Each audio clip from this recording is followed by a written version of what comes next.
সমাজসেবা অধিদপ্তরের capitation গ্রান্টপ্রাপ্ত Jafarabad senior মাদ্রাসা ও এতিমখানা এতিম ছাত্রদের 2024-25 অর্থবছরের পোশাক, শিক্ষা সামগ্রী ও শীতবস্ত্র বিতরণ করা হয়েছে। 24 জানুয়ারি এক জমকালো অনুষ্ঠানের মধ্য দিয়ে এসব সামগ্রী বিতরণ করা হয়। অনুষ্ঠানে সভাপতিত্ব করেন বীর মুক্তিযোদ্ধা আলহাজ আবুল কাশেম। প্রধান অতিথি হিসেবে উপস্থিত ছিলেন এতিমখানা বিভাগের সভাপতি আলহাজ নুরুল মোস্তফা।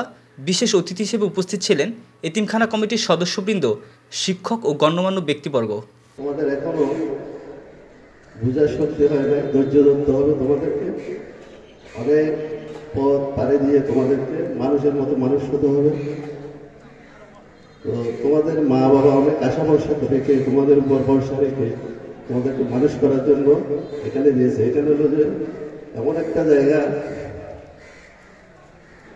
আমাদের শিক্ষক মন্ডলীরা ওরাই মানুষ করার কারিগর। তো তোমাদেরকে মানুষ করতে তোমরা যদি ধৈর্য সহকারে সুন্দর ডিসিপ্লিনের মাধ্যমে সুন্দর করে পড়ালেখা চালিয়ে যাও, তোমরা মানুষের মতো মানুষ হবা। আর পাশাপাশি একজখানা যারা আছে তাদেরকেও বলছি, এই আঙ্গিনায় থেকে তোমাদেরকে কষ্ট করতে হবে। কষ্ট করে হলো অন্তত পক্ষে তোমাদেরকে, অনেকে দেখা যায় মাঝ পথে জড়ি পরে ছুটি যায় যে আমি এই মাদ্রাসায় ভালো লাগে না, করবো না। গার্জিয়ানদেরকে অনেকেই বলে যে এখন বাচ্চাদের কথা অনেকেই আবার শুনে, কেউ শুনে না।